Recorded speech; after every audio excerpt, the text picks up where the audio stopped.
In this episode, we talk to the authors of The Consistency Chain, and we learn how to set different types of goals. We explore why SMART goals work for some people, really only 20% of the people, and why 80% of the people it doesn't work. We discover a new type of goal called ER goals, and a whole lot more on how you can succeed in any industry.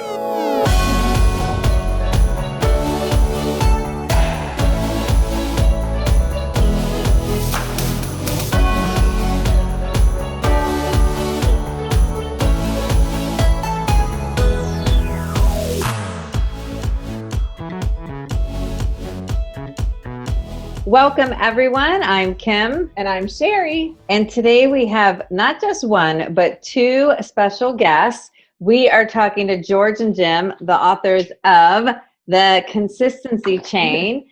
And I will tell you all that I'm reading about 5 different books. I haven't gotten through any of them. They haven't kept my interest. And I put them all down and got what I needed. But this book, I read the entire thing in a day and a half. So what you're going to learn today is going to blow you away no matter what industry you're in, and especially those of you who are in the network marketing industry. So I'm going to go ahead and give Jim and George a proper introduction. So first of all, Jim Packard is the poster child for a life of unrelenting success. Whether it was turning a $500 investment into a $17 million a year business, being married for more than 5 decades, father of 2 highly successful sons, he excelled every day, all day.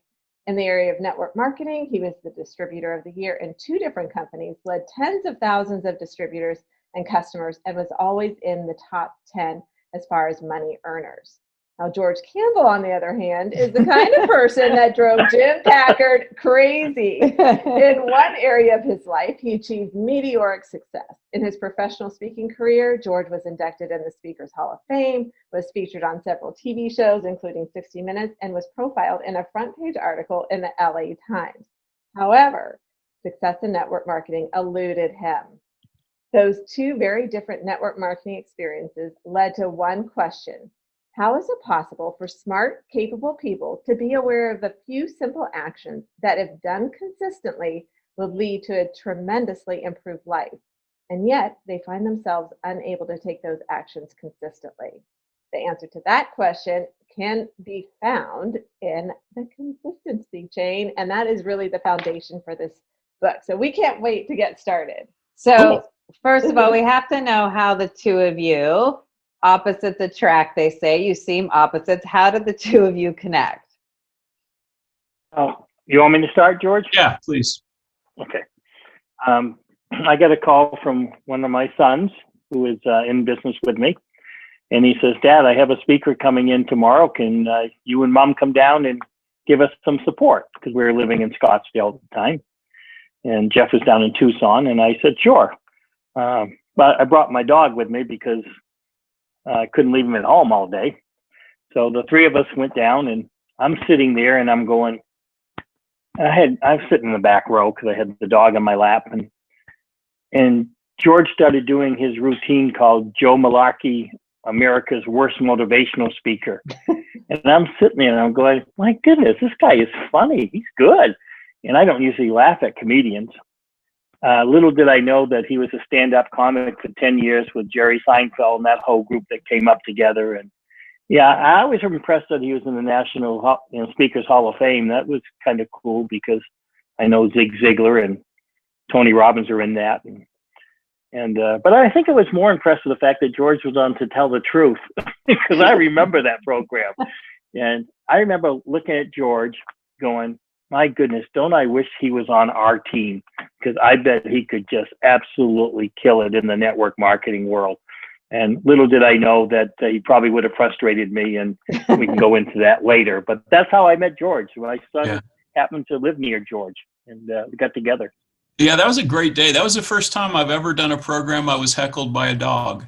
That was. I've had problems with cats before, but that was the first dog. Usually I get along with them. Now, my dog is right down there, and as soon as Sherry comes through the door, that dog will probably heckle you again, just so you know. So. And I saw first time I saw Jim. We were both in the same network marketing company, and Jim was in one of the high levels, one of the top money earners, so the first time I ever saw Jim he was on stage. So I guess it's funny because the first time we saw each other, the other one was on stage, but Jim was on stage because he actually earned a place up there, and I was Jim was on stage, and I was firmly holding down my place at the back of the room, which is where all the people that wish they were on stage sat, and I was really, I just impressed. I'm impressed with Jim. And then Jim, here's the other thing about Jim, that this is a good life lesson. After that initial meeting that we got to know each other in Tucson, Jim constantly stayed in touch with me. There was probably not 6 or 9 months that went by that we didn't have some sort of a conversation, so that when 10 years later things come around and I'm kind of headed in a different direction and realize that I need someone like Jim to be able to speak to people that are high achievers, naturally consistent, and I thought that's the perfect partner for me. And so that's a testament to Jim that he stayed in touch all those years. I love that. It's what they say, the fortune is in the follow-up, right? Yeah. Yeah. So I have so many questions about your book, but first I want to know from each of you, what even attracted you to the network marketing industry? Well, I saw it as a kid. I was probably 19, 20 years old. And I thought, this is the most elegant business model I've ever seen. And it just seemed it made so much sense. And my first thought was, oh my God, I'm gonna get all my buddies. We're all gonna get together. We're gonna play for the rest of our lives. and it turned out I was the only buddy that really saw the dream. I was very attracted to it and wanted it, and was at all the trainings, read all the books, did all this. I did everything but the key business building activities. And it drove me crazy why I could never get leverage on myself where I could step out and make the phone call or the contact or whatever it was that was required. I mean, that's the bottom line in network marketing, is nothing happens till somebody talks to somebody. And I could never get that leverage. And I went through that first company I saw, I re-upped 3 times. And then there was a couple more. I think the 5th company I ever was a part of was the one Jim was in. And I really got in that one just because the product was, I had perfect use in my speaking business. So that was my first exposure into network marketing. Mine was a little different. I had graduated from college and I was working in a large retail store called G. Fox and Company out of Hartford, Connecticut.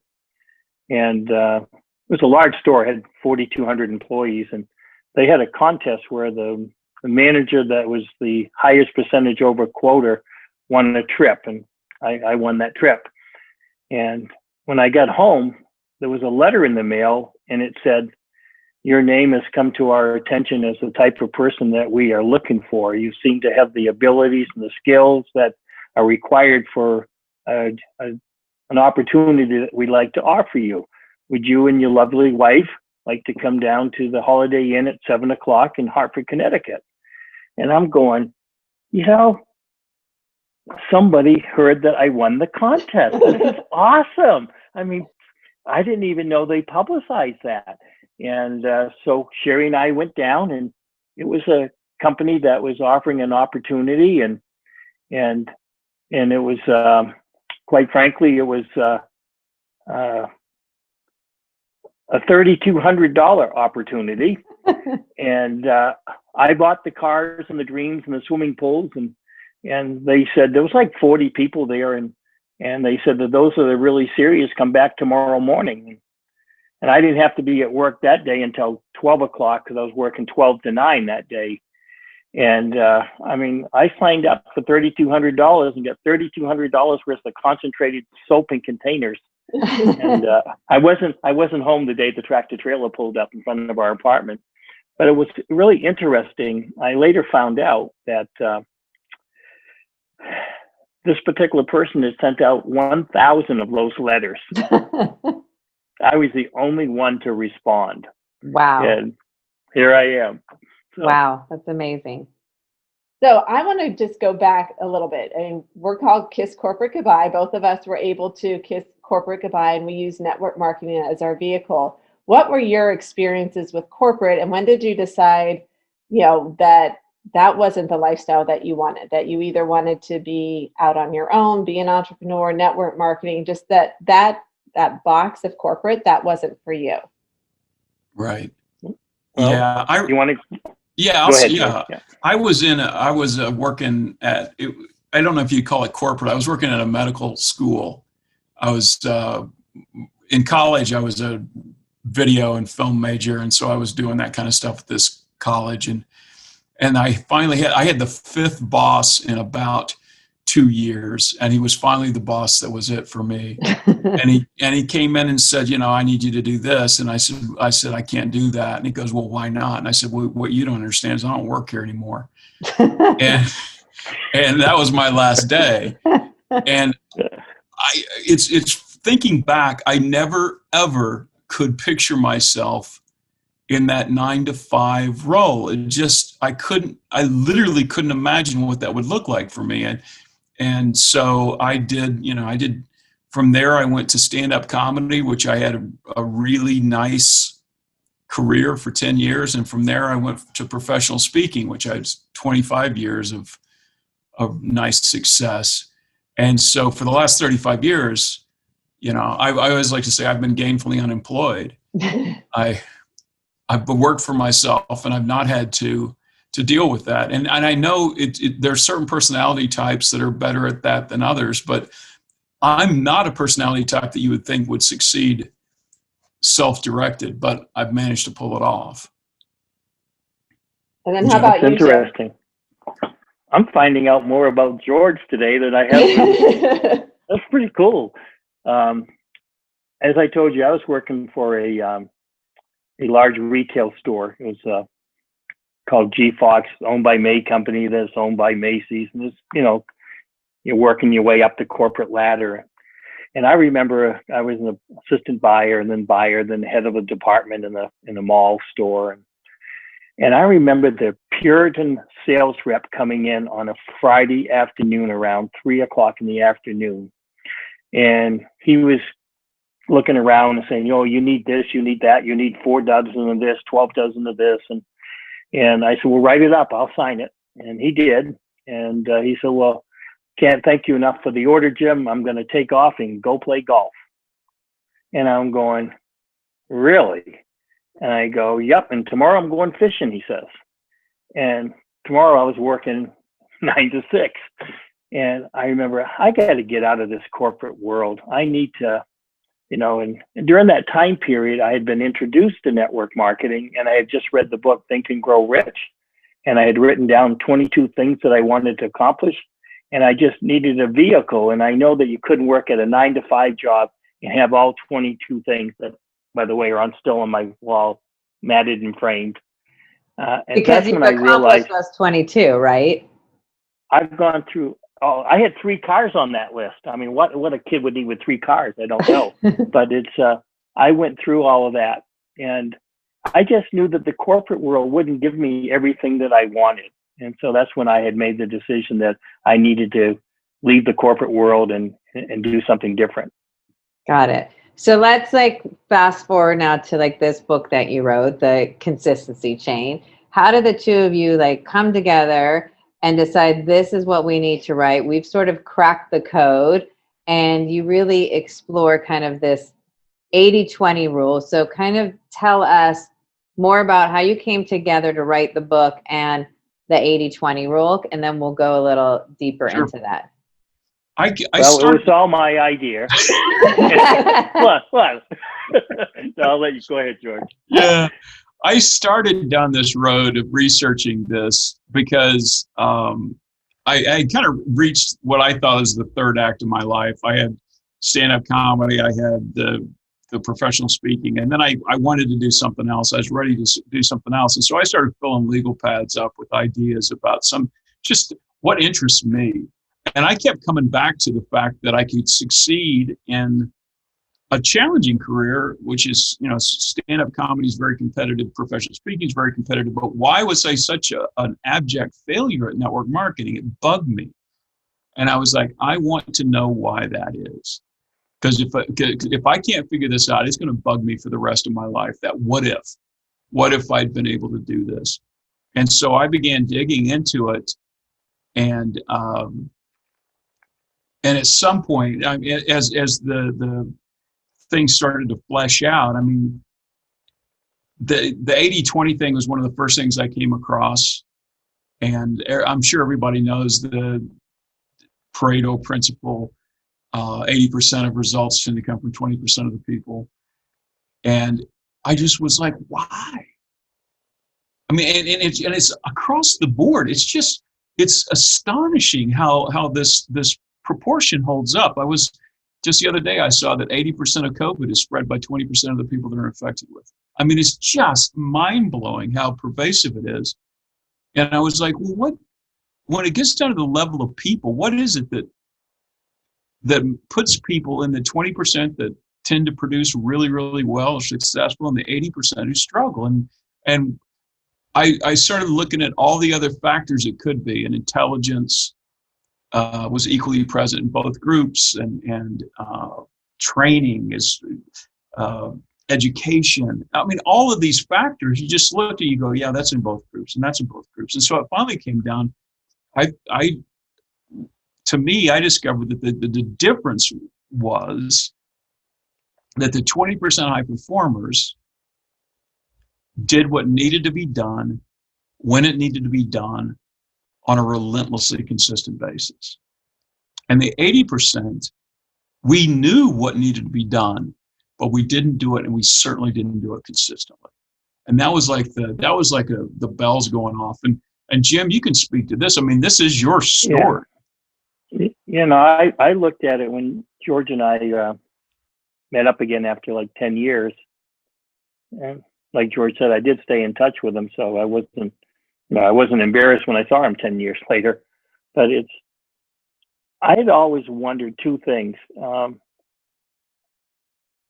I hired many salespeople in the copier business that I had. I had hired, top recruiter in a network marketing company. And I always wondered why some people could grasp my charts and graphs and do what I did, and why others couldn't.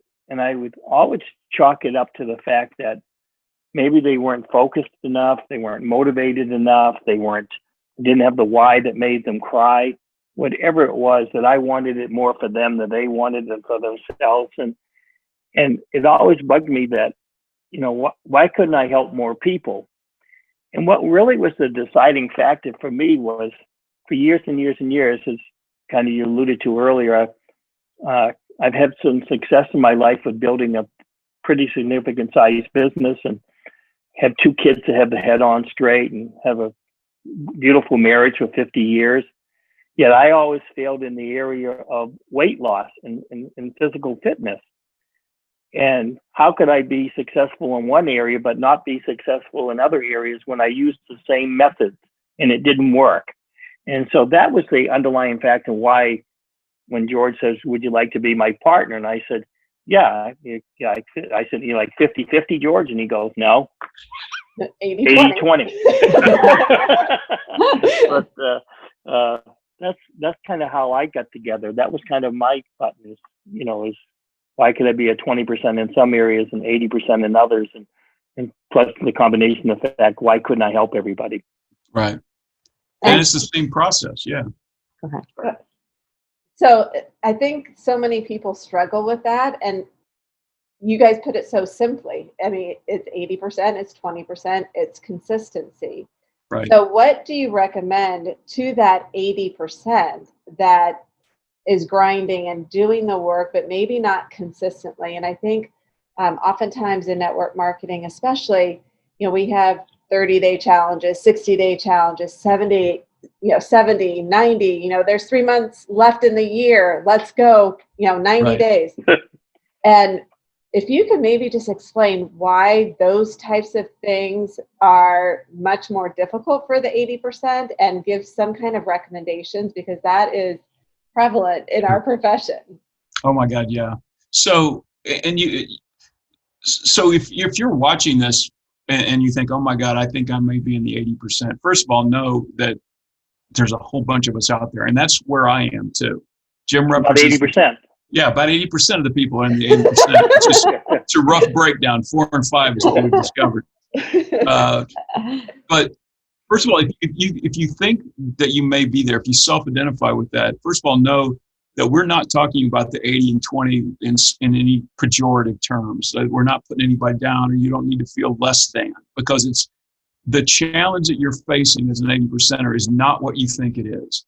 And it's not lack of character or lack of willpower. It's not because you're a bad person. It's literally because the 20% high achievers and the 80% that struggle with consistently, we literally are wired differently in our brains. Jim makes decisions, and we talk about this a great deal in the book, and there's statistical, there's new, almost on a daily basis, the neurological studies that support this, just down the line. But Jim thinks out of a part of his brain, the prefrontal cortex, that can look at a decision in the moment and project what the likely results are going to be. And so his decision is going to be very, very different than someone who thinks in the ventral striatum like I do.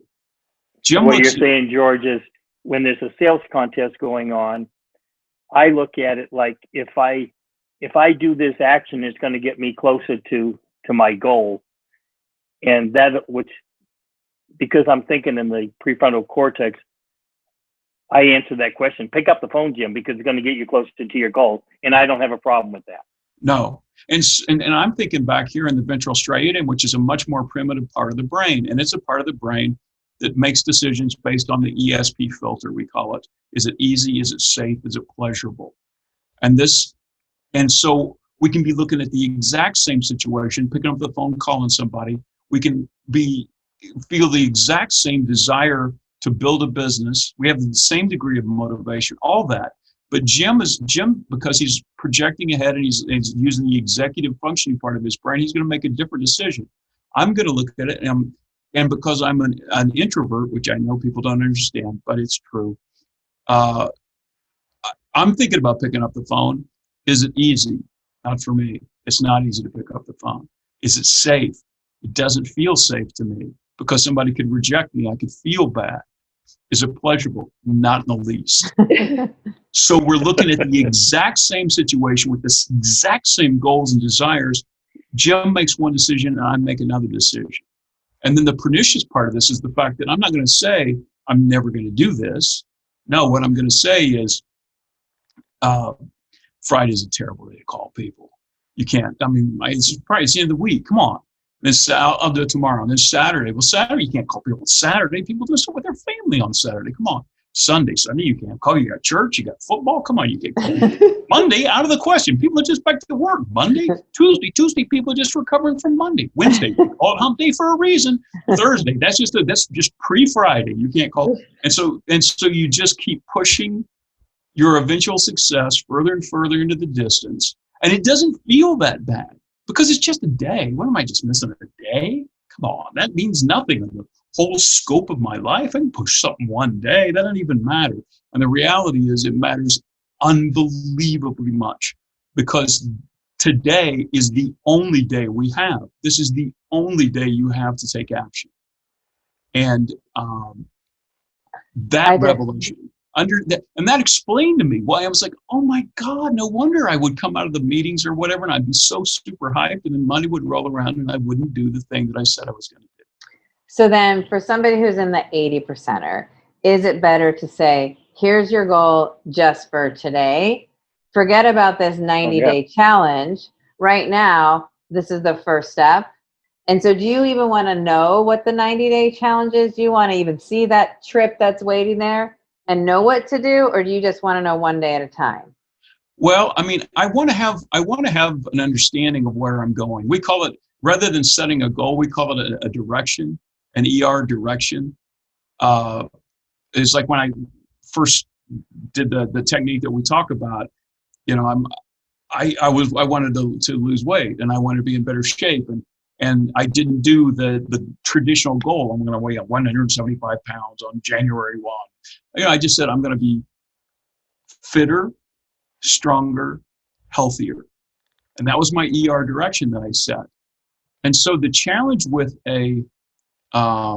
with someone who's in the 80%, you can think about this a couple different ways. Is, you know, Jim's consistent, I'm inconsistent, but also really important, goes hand in hand. Jim has the ability to delay gratification. I tend to be driven by instant gratification. So if you're telling me there's a 90-day challenge, that's off in the distance to me. And that's a goal. And that's delayed gratification. And what have we established that I suck at? I suck at that. So I can be headed in that, I want to be headed in that direction. But what I want to do is I want to design a high leverage activity that I can take action on today. And when I do it, I feel great about it. It's like when I went to the gym, I would come back and I would look in the mirror, and I could with complete honesty say, I'm healthier, I'm fitter, I'm stronger. And so my instant gratification was fed right then. I wasn't waiting to win. I was winning that day. And because of that, the next day, what do I want to do? I want to win. I know, you know, and you know, all of a sudden, easy, safe, pleasurable, all those apply to working out. And it's, you want to, where we're really, the key to this whole thing is for people, instead of asking people to fight their essential nature of being driven by instant gratification, what we're seeing is, how about if we gave you a strategy whereby you could take that power of instant gratification and put it to serve the purpose of achieving your long-term goals? I love that. No, I was just going to say, for years and years and years as a leader, when they announced the contest for Maui or wherever, you know, I'd look at it and go, I wonder if there's a way to win 2 trips, right? Whereas, and then I would talk to my team members and realize that 80% of them would say, well, that's a contest for Kim or Sherry or Jim. You know, I don't have a chance at that. Yet I would still try to use the same SMART goal type of theory to help that person get there. And we all know most people stop before they even start. So Right. This would allow our instant gratification program would allow everybody to start. And if you start something, you'll see the result because of the compound effect. Right. Well, and you know, it's funny, you think about network marketing, virtually every program, every concept, every system, every promotion, incentive is all designed to appeal to the prefrontal cortex. It's all designed for that long-term thinking and that whole, you know, and you wonder why 80% plus people struggle in network marketing. Well, it could be that we're talking in the wrong way to the wrong part of the brain and the wrong person. And man, if we shift that and give them the ability to succeed on a daily basis, then that builds, your skills build, your boldness builds, your confidence builds. And we, you know, we talk about starting small and letting, you know, because there is a compound interest effect to consistent action. You just get better. You are, whatever you bring tomorrow is more than you brought today. And it's extremely powerful. And it's not that, it's just your strategy's wrong. That's all it's been. Yep. I mean, it's that simple. It's just the strategy we're using for the 80%ers has been wrong. Yeah. And, Right. And if we could just go back a minute, because I think goal setting is such an important thing.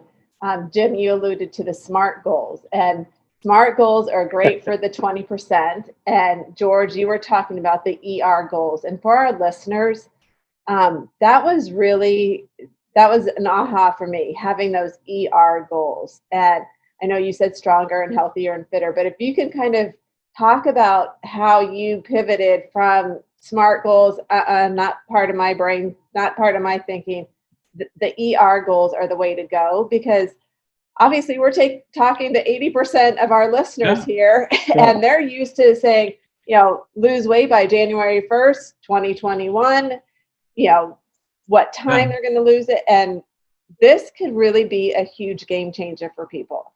Absolutely. I mean, the challenge for leaders is all the stuff, the SMART goals and all that stuff work for them. That's the trap. Well, it worked for me.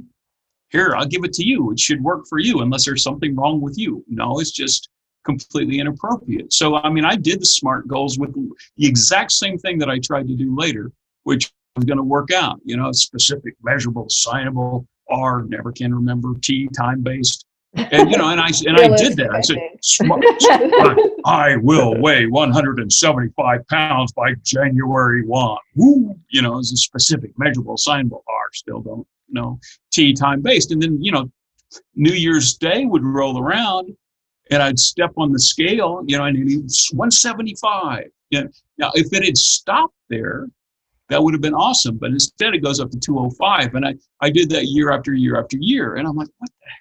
So then, just as a lark, I tried the new system that we talk about. And I said, I'm just going to work out today. Just today. I'm going to be smarter, fitter, healthier. I'm just going to work out today. And because I did that and I came back from the workouts and it was a self-reinforcing feeling of goodness. I had serotonin and dopamine and I was proud of myself today, instantly. I'm not waiting until I hit, and wear those pants again or whatever the hell it is. Today I feel great. And because of that, I was able to put together 531 straight days. And I'm here to tell you, I've never done anything like that in my entire life, ever.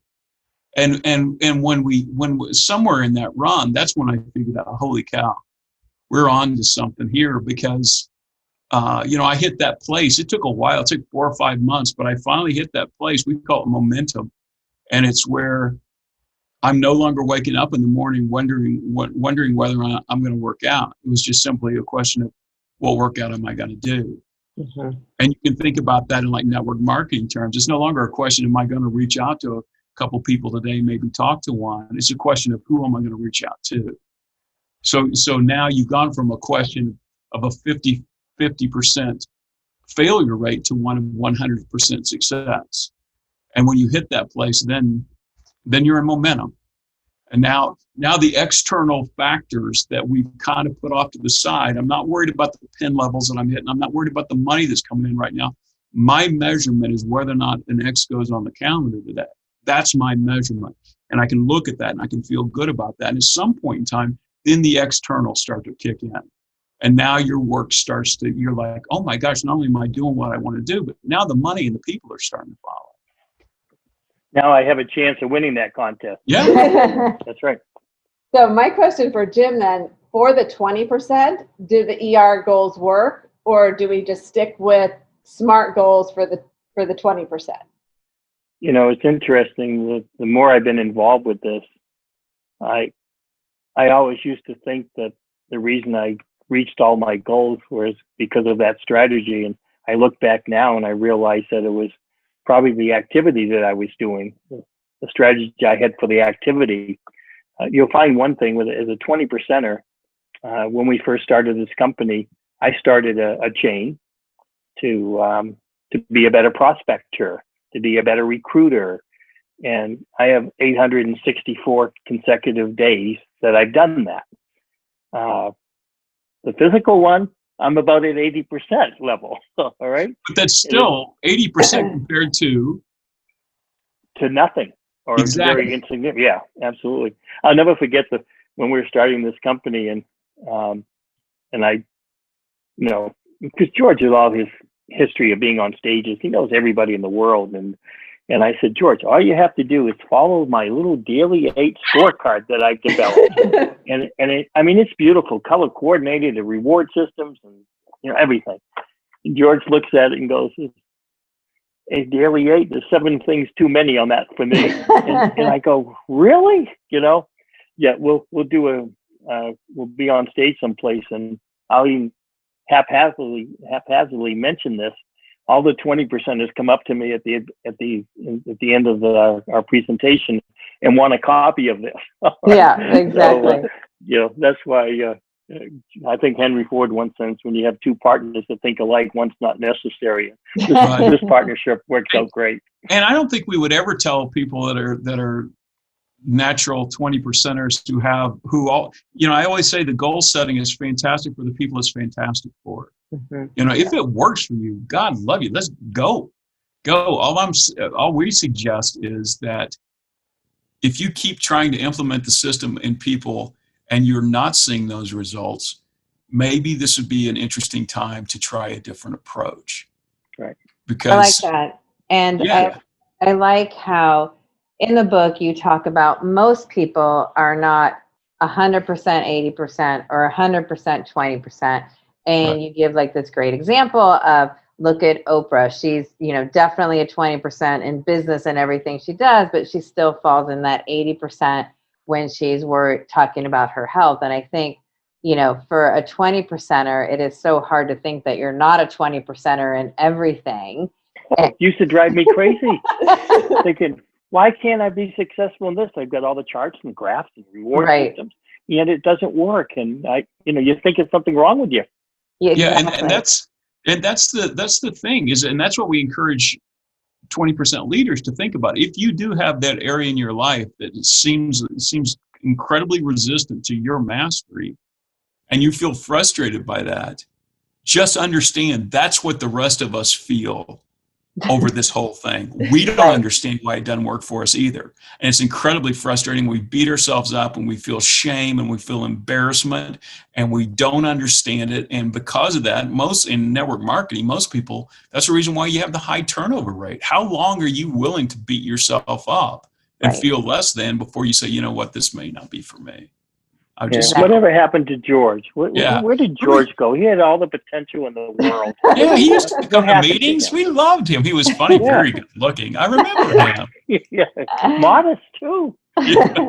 Well, just again for like our listeners, just the ER goals is just the simple act of adding that ER onto a word. So it's stronger, fitter, and adding the ER, because I don't think we totally explained that. Yeah. So I just wanted to get to that. And then you guys created an app too to sort of track this chain, and your whole thing is like not to break the chain and to really focus on one day at a time. And then what happens when you're going along great? Maybe you're at 20 days, maybe you're at 35, but you break the chain. Like, what's the mindset shift, or how do we coach or help people? Like, when you break the chain, what happens? Yeah, I think. Go ahead, Jim. I was just going to say, because I break the chain more than you do, George, especially with the physical aspect. And I think what happens when you do break the chain, you begin over with a beginner's mindset, which is so powerful. And you got to keep in mind also that, like George alluded to earlier, you start with something small, something that's doable, something that's almost ridiculous. Like when I started my walking, it was just walk around the block. All right. I mean, initially it was just put my sneakers on, just walk around the block. So you have to start small on something, and you have to realize the chain will break, right? And it's okay to have what we call a plan B in place, because something could happen that would to prevent you from doing a physical activity. And I'm sorry, George, I should have let you go on first, but no, that's good. I had one of my chains, and we suggest you don't have more than one, but I've been doing this long enough that I've got a couple. And one of my chains is I'm learning to speak Italian. And so I have a half an hour lesson every single day. And then last month, some stuff came up and I just couldn't get it done. So I missed 3 days. So the chain was probably, 200-300 days long, and I missed 3 days. And then I did two key things. Number one, I started again, because 3 days is not enough that I've lost any significant ground. And number two, rather than beating myself up and saying, dude, you broke the chain, man, that's just, instead of doing that, I just was appreciative of the fact that I'm really proud of you. You did whatever the number was, 200 days in a row. That's better than you would have ever done before. And I'm proud of that. And I feel good about that. And I feel good about it. I'm going to take that good feeling. We're just going to start again and pick up where we left off. And it's almost like writing an affirmation every single day on your calendar. Like, I am fitter, I am healthier, I'm a better leader, better reader, better prospector. And you write that down on your calendar every day. And this is what we were doing for a couple of years, was doing that, that affirmation on the calendar. So. Right. And then we kind of stumbled across something that it's called the Chain Gang.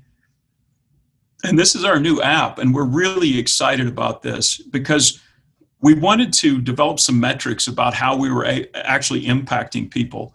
And to be able to do that, we put people in these little small, we call them chain gangs of 3 to 5 people that were a little support and accountability group. But in the beginning, all we really cared was it allowed us to track activity levels. So we could put a number to the effect. And we had people that came into that. We had pre-surveys. Jim, you want to?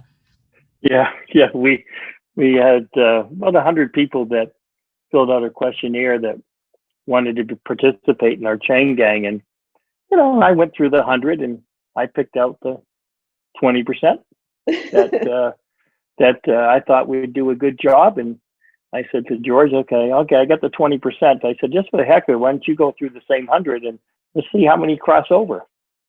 So let me ask you this, Sherry and Kim, how many people do you think George had on the same list that I had? 80%, you had 20. Yeah. Well, we had no crossover. Yeah. None. Because Jim was looking at it like, who are the people most likely to succeed? And I was looking at it like, who are the people that if we don't intervene are going to be out of their business in the next month? We literally took people, we reverse cherry picked. We found people that they were all in network marketing, and there were people that maybe reached out to somebody once a month, maybe twice a month. And so those were the people that we brought in. And what we saw, we set up a high leverage activity that everybody could play. And we called it Playing 21. And 21 was simply this: reach out to 2 or talk to 1. So you're constantly either filling your funnel or you're actively engaged in talking to somebody about your product, service, or opportunity. And reach out to 2. That's a Facebook reach. That's a LinkedIn reach. That's a text. Hey, what's going on? It's been too long since we talked. Let's catch up. I got cool stuff going on in my life. I bet you do too. Let's talk. And that's a reach out. And eventually, even for the most introverted of us, if you reach out enough, I'll be doggone if people don't start calling you back. So you're forced into talking to 1, which is where you want to be. And so that was the activity, Playing 21, that we set as the kind of the universal activity for this. And what we saw is that people, with the support and accountability of the chain gang for other people that you're checking in with and saying, I did my activity, or Bob, it's late in the day. How you doing? We believe in you. And just that support and accountability, we saw people literally overnight go from a 5 to 10% consistency level to a consistent 82, 83%. And that's when we knew, holy cow, this is a really powerful way to help people stay consistent. Just the constant repetition. You get 4 pings a day on your email that says Joe checked in, and Jim checked in, and Kim checked in, and Sherry, and then you're like, well, I'm going to check in because I want our team to be perfect today. And so we started. The amazing thing about that, George, was the overnight. Oh yeah, it went to 83%. Yeah, overnight, it went to 83%. Yeah, it wasn't a gentle slope to consistency. It was like, okay, I'm in. And that was through Thanksgiving, Christmas, New Year's, and obviously the COVID. Mm-hmm. Yeah, and it's been amazing to see the results. Yeah, or to see the activity anyway. And we just decided to do this yesterday. So if someone would like to check out the app, try out the app. It's called the chaingangapp.com.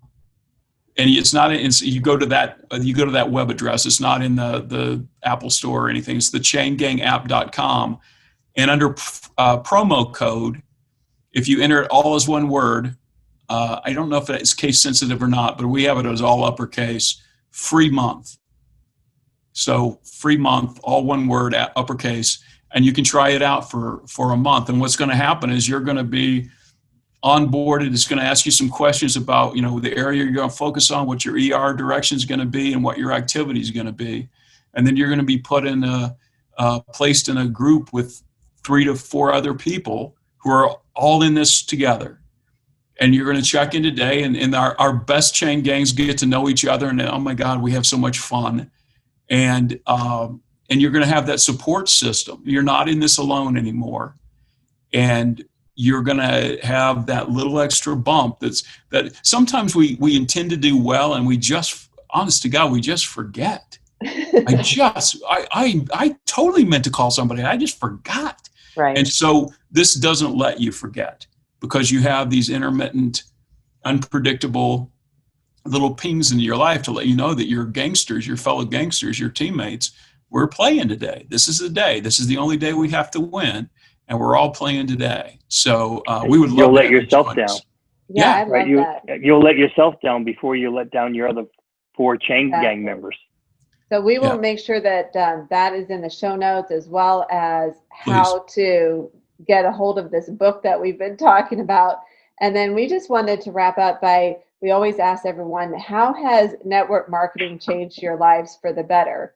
Whether you're an 80% or a 20%, there's always those lessons that you learn through network marketing.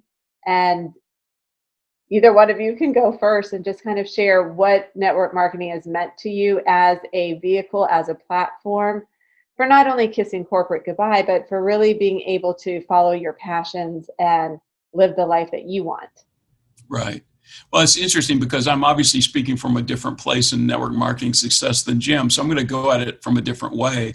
And I will tell you that I don't think I would have had the success in professional speaking that I had, and probably not in comedy, if I hadn't had the experiences I had in network marketing, because I was exposed to such great speakers and great books and great opportunities to learn and network. And that on a personal level, I mean, as a learning lab for human development, I'm not sure there's a better place than network marketing. It will support the things you're strong in, and it will find the things that you're weak in, and will force you to get better in those. And it's gonna help you grow and develop as a human being. So it's just as an exercise in personal development. I'm not sure there's a better, more cost-effective strategy that you could have than just to begin your own network marketing business. I agree. Jim?